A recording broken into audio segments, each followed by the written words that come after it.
Notice that spearing and stabbing motion works wonderfully. I turn it over, I pull that joint from the oyster itself, and I go right down. Works wonderfully for chickens. I'll now demonstrate the same grip segmenting an orange. I keep the orange in the cup of my hand, making sure my fingertips are truly out of the way. Then what I do is I bring my blade on one side of the rib until I reach the center.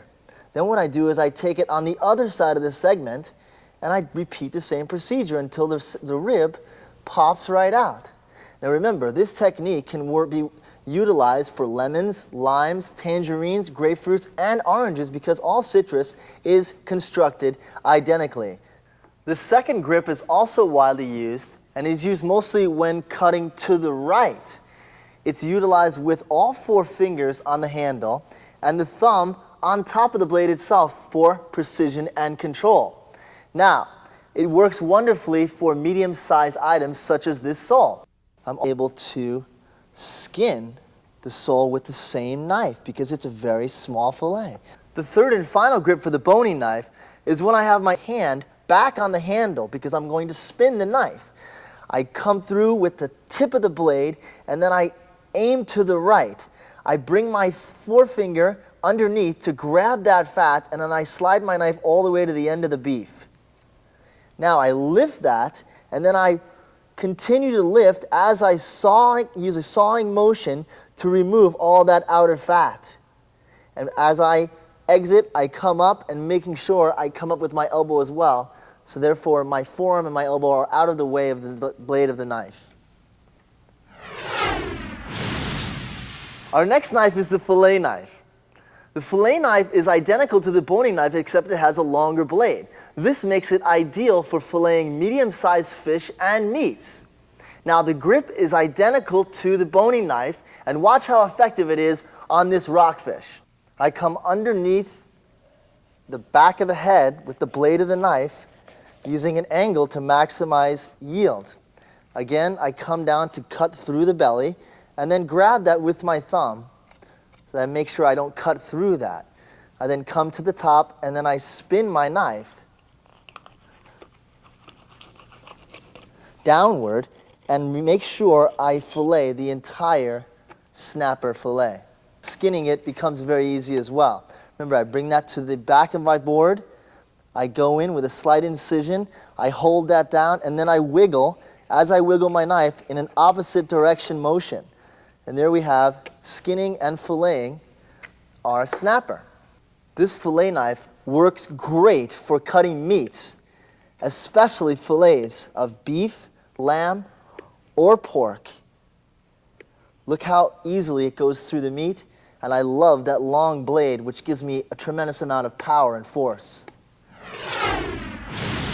Our next knife is a paring knife, which is an all-around small utility knife that you really can't do without. It's wonderful for trimming smaller proteins, segmenting fruits, and scoring tomatoes.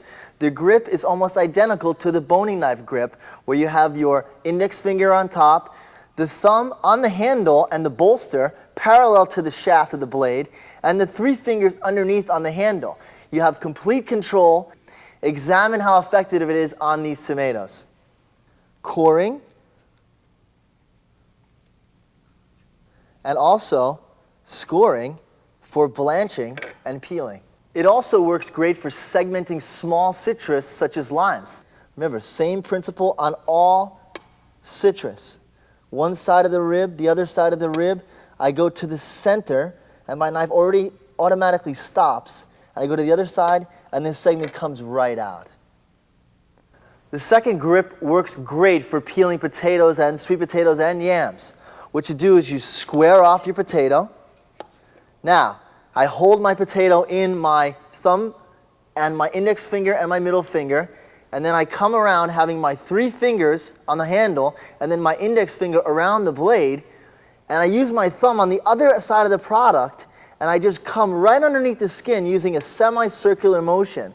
I turn the product counterclockwise, therefore going directly under the skin, and let me tell you, I have very little waste, and this sure saves me some time. Now you can utilize these techniques with yams, sweet potatoes, and potatoes. Now this exact technique and grip works for an apple. So I begin my incision and I spin the apple. Notice my thumb is constantly moving across the surface of the apple, and I'm just slicing my way through the apple. Now you could use a peeler, of course, but I bet you I'll beat you with this technique. And if you're good, you do it in one shot, just like that. The third grip works great for trimming citrus, such as oranges, lemons, and limes, and tropical fruit like papayas and mangoes. First, I square off the actual orange. Now, before I do the technique, let me show you the grip. I have my thumb actually on top of the blade itself with all 4 fingers underneath the handle. Now I'm able to effectively put a lot of pressure on the orange and get great results. I use a semicircular motion around the orange. I try to maximize my flesh by going right underneath the skin and not wasting too much by carving too deep into the flesh itself. And now I'm almost ready to segment my orange. Again, paring knife is indispensable in the home kitchen use. Our next knife is a serrated knife. This knife works great for cutting things that are tough on the outside and soft on the inside. Breads especially, and tough skins vegetables such as eggplant, bell peppers, and tomatoes work great with a serrated knife. Now the grip is easy. My 4 fingers are placed directly underneath the handle. My thumb is parallel to the shaft on a slight downward angle, making sure I keep at least 1/4 of an inch away from the bottom of the knife blade and the bottom of my thumb. Now, watch how easy it is to slice through this bread. Remember, holding down firmly with my other hand and retreating, never feeding the blade. The knife also works great on eggplant, again, which have very tough outside and soft inside. Remember, retreat. Remember, I'm almost slapping the tip of that knife off my finger before I cut it. Henkel's also makes a fantastic 5-inch serrated utility knife, which works great for smaller breads like muffins, dinner rolls, and bagels. Also on tough-skinned fruits and vegetables like Japanese eggplant, apples, and pears. Let me demonstrate on this Roma tomato. And notice I use the tip. It's a stab and drag motion again, but it's against my knuckle. So I have complete control and complete precision as well. The 5-inch utility knife works great for cutting smaller breads such as rolls, muffins, and bagels. Watch how easily it goes right through the bread. Using its sawing motion and its serrated teeth, it has the best of both worlds in a small utility knife. Here I demo it with a fresh Macintosh apple, which again, we know it has very, very tough skin. I'm able to go right through the apple with effortless energy. And that is key because normally a flat-bladed knife might get stuck and cause you some problems.